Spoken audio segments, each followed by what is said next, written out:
হরে কৃষ্ণ। 2025 খ্রিস্টাব্দে শর্তিলা একাদশী ব্রত পালন করতে হবে 25শে জানুয়ারি শনিবার।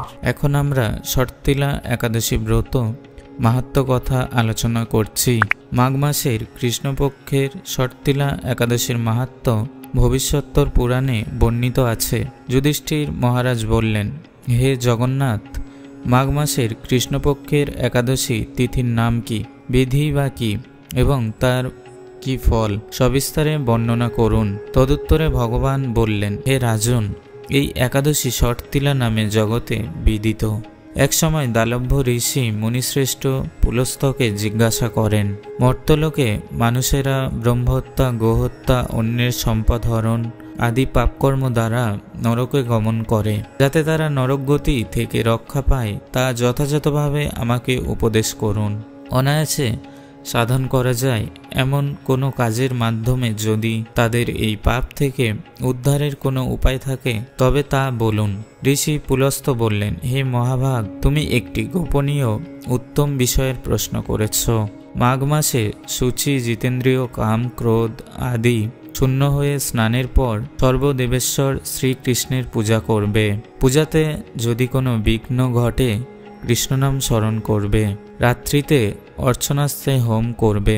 তারপর চন্দন, অগরু, কর্পূর ও শর্করা প্রভৃতি দ্বারা নৈবেদ্য প্রস্তুত করে ভগবানকে নিবেদন করবে। কুষ্মাণ্ডু, নারকেল অথবা 100 গুবাক দিয়ে অর্ঘ্য প্রদান করবে।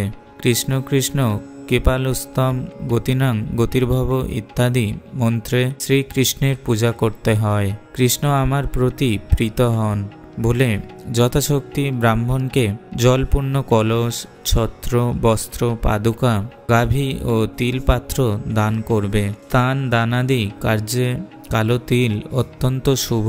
হে দ্বিজোত্তম, এই প্রদত্ত তিল থেকে পুনরায় যে তিল উৎপন্ন হয় তত বছর ধরে দানকারী স্বর্গলোকে বাস করে। তিল দ্বারা স্নান, তিল শরীরে ধারণ, তিল জলে মিশিয়ে তা দিয়ে তর্পণ, তিল ভোজন এবং তিল দান, এই 6 প্রকার বিধানে সর্বপাপ বিনষ্ট হয়ে থাকে। এই জন্য এই একাদশীর নাম শর্তিলা। হে যুধিষ্ঠির, এক সময় নারদও এই শর্তিলা একাদশী ফল ও ইতিহাস সম্পর্কে জানতে চাইলে যে কাহিনী আমি বলেছিলাম তা এখন তোমার কাছে বর্ণনা করছি। পুরাকালে মর্তলোকে এক ব্রাহ্মণী বাস করত। সে পুত্রহ ব্রত আচরণ দেব পূজায় পরায়ণা ছিল। উপবাস ক্রমে তার শরীর অত্যন্ত ক্ষীণ হয়ে গিয়েছিল। সেই মহাসতী ব্রাহ্মণী অন্যের কাছ থেকে দ্রব্যাদি গ্রহণ করে দেবতা, ব্রাহ্মণ, কুমারীদের ভক্তিভরে দান করত, কিন্তু কখনো ভিক্ষুককে ভিক্ষাদান ও ব্রাহ্মণকে অন্নদান করেনি। এইভাবে বহু বছর অতিক্রান্ত হলো। আমি চিন্তা করলাম, কষ্টসাধ্য বিভিন্ন ব্রত করার ফলে এই ব্রাহ্মণীর শরীরটি শুকিয়ে যাচ্ছে। সে যথাযথভাবে বৈষ্ণবদের অর্চনা করেছে, কিন্তু তাদের পরিতৃপ্তির জন্য কখনো অন্নদান করেননি। তাই আমি একদিন কাপালিক রূপ ধারণ করে আমার পাত্র হাতে নিয়ে তার কাছে গিয়ে ভিক্ষা প্রার্থনা করলাম। ব্রাহ্মণী বলল, হে ব্রাহ্মণ, তুমি কোথা থেকে এসেছো, কোথায় যাবে তা আমাকে বলো। আমি বললাম, হে সুন্দরী, আমাকে ভিক্ষা দাও। তখন সে ক্রুদ্ধ হয়ে আমার পাত্রে একটি মাটির ঢেলা নিক্ষেপ করল। তারপর আমি সেখান থেকে চলে গেলাম। বহুকাল পরে সেই ব্রাহ্মণী ব্রত প্রভাবে সশরীরে স্বর্গে গমন করল। মাটির ঢেলা দানের ফলে একটি মনোরম গৃহ সে প্রাপ্ত হলো। কিন্তু হে নারদ, সেখানে কোনো ধান ও চাল কিছুই ছিল না। গৃহ শূন্য দেখে মহাক্রোধে সে আমার কাছে এসে বলল, আমি ব্রত ও উপবাসের মাধ্যমে নারায়ণের আরাধনা করেছি। এখন হে জনার্দন, আমার গৃহে কিছুই দেখছি না কেন? হে নারদ, তখন আমি তাকে বললাম, তুমি নিজ গৃহে দরজা বন্ধ করে বসে থাকো। মর্তলোকের মানবী সশরীরে স্বর্গে এসেছে শুনে দেবতাদের পত্নীরা তোমাকে দেখতে আসবে, কিন্তু তুমি দরজা খুলবে না। তুমি তাদের কাছে শর্তিলা ব্রতের পুণ্যফল প্রদান করবে, তবে তারা সেই ফল প্রদানে রাজি হয়, তবেই তুমি দরজা খুলবে। এরপর দেবপত্নীরা সেখানে এসে তার দর্শন প্রার্থনা করল। শর্তিলা ব্রতের ফল পেলেই কেবল সেই মানবী দর্শন দেবেন।